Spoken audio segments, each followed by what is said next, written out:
Жалал Абад облусунун Сузак районуна караштуу Жалгыз Жанак айылынын кичинекей тургуну Атакулов Бекжанды 6 апрель 6 жашка толушу менен куттуктайбыз.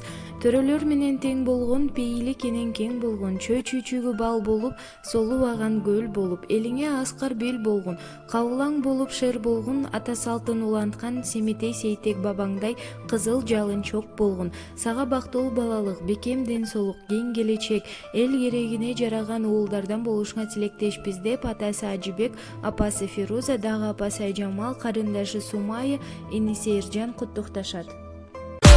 Туугандарым сүйүнчү, бүгүн биздин үйдө ул бала төрөлдү, теңдеши жок күнгө. Апа сүтүн аймалап, эмгениңди көрөйүн, аттатын чапкылап, мингениңди көрөйүн, мойдусунан өбөйүн.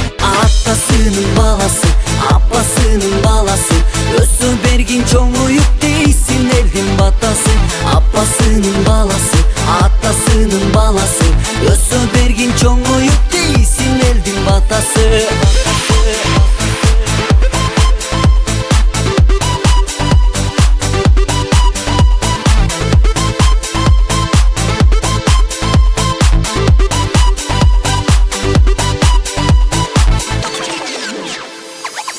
Кара окшоттум, жылдыз жанган ай,